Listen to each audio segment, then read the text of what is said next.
Daisy, हमारी flight अभी दिल्ली पहुंचने ही वाली है। वहां से हम अपने नए फ्लैट पर जाएंगे। उसके बाद मुझे माँ पापा से मिलने जाना होगा। पर क्या तुम मुझे अपने मॉम डैड से नहीं मिलवाओगे? हमारी नई नई शादी हुई है, मैं भी उनसे मिलना चाहती हूँ। अभी नहीं डार्लिंग, अभी सही समय नहीं आया है। हम अचानक से गए तो बात बिगड़ सकती है। पहले मैं उनसे बात कर लूं, उसके बाद मैं अपने आप तुम्हें वहां ले चलूंगा। रवि लंदन में नौकरी करता था, अब वो वापस इंडिया लौट रहा था। डेजी एक विदेशी लड़की है, वो भी रवि के साथ ही जॉब करती थी और उन दोनों में प्यार हो गया। रवि और डेजी ने शादी कर ली। रवि डेजी को लेकर अपने नए फ्लैट पहुंचता है। डेजी, तुम हाथ मुंह धोकर फ्रेश हो जाओ। मैं माँ पापा से मिलकर थोड़ी देर में आ जाऊंगा और खाना भी घर से ही पैक करवा लूंगा। रवि डेजी को फ्लैट में छोड़कर अपने घर पहुंचता है। उसे सामने देखकर उसके माता पिता बहुत खुश होते हैं, पर कोई और भी खुश था जो दरवाजे की ओट से रवि को देख रहा था, और वो थी रवि की पहली पत्नी शोभा। शोभा एक सीधी सादी लड़की थी। रवि 3 साल पहले जब लंदन गया तो जाने से पहले ही उसकी शादी शोभा से करा दी गई थी, पर रवि शोभा को बिल्कुल भी पसंद नहीं करता था। इसका कारण यही था कि शोभा गांव की लड़की थी। अच्छा हुआ तू वापस आ गया, अब शोभा के साथ आराम से रहना। तुम दोनों को तो बिल्कुल समय ही नहीं मिला एक दूसरे के साथ रहने का। अरे जानकी, अब इसने कहाँ जाना है? अब तो इसने अपनी पत्नी और होने वाले बाल बच्चों की जिम्मेदारी ही संभालनी है। माँ जी, मैंने इनके लिए खीर बनाई थी, मैं ले आऊं? हाँ हाँ बहू, इसमें पूछने वाली कौन सी बात है। विदेश में तो वैसे भी इसे खीर खाने को नहीं मिलती होगी।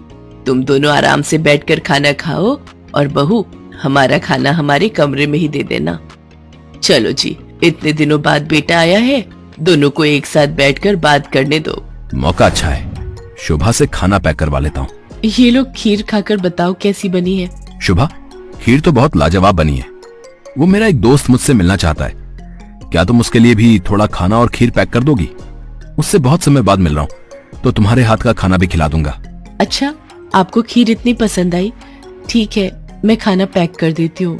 शोभा बेचारी रवि को डिब्बा भरकर खाना और खीर पैक करके दे देती है। वो तो यही सोच रही थी कि रवि को उसके हाथ का खाना पसंद आया है और वो अपने दोस्त के लिए लेकर जा रहा है, पर रवि तो ये खाना डेजी के लिए लेकर गया था। ऐसे ही कुछ दिनों तक रवि शोभा और घर वालों को बेवकूफ बनाकर डेजी के साथ रहता था। करवा चौथ का व्रत आने वाला था और शोभा इस व्रत को लेकर बहुत खुश थी, क्योंकि शादी के बाद पहली बार रवि उसके साथ था। नहीं तो 3 साल तक वो रवि के बिना ही व्रत रख रही थी। शोभा करवा चौथ के व्रत की तैयारियां कर रही थी। एक दिन वो मेकअप की दुकान से चूड़ियां खरीद रही थी, तभी डेजी भी उस दुकान पर शॉपिंग के लिए आती है। भैया, मुझे सभी रंगों की चूड़ियां देना।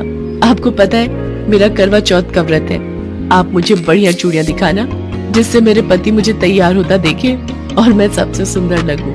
अगर आप बुरा न माने तो ये सब सुनना मुझे बहुत अच्छा लग रहा है। क्या आप बता सकती हैं कि ये सब आप अपने हस्बैंड के लिए क्यों कर रही हैं? आप तो विदेशी मेम साहब लग रही हो। आपको करवा चौथ के व्रत के बारे में नहीं पता? ये व्रत हर सुहागिन अपने पति की लंबी उम्र के लिए रखती है। आपकी शादी हो गई? जी, मेरी कुछ ही महीने पहले शादी हुई है। मैं भी इस व्रत को रखना चाहती हूँ। क्या आप मुझे इसके बारे में बताएंगी? मैं यहाँ पर किसी को भी नहीं जानती हूँ।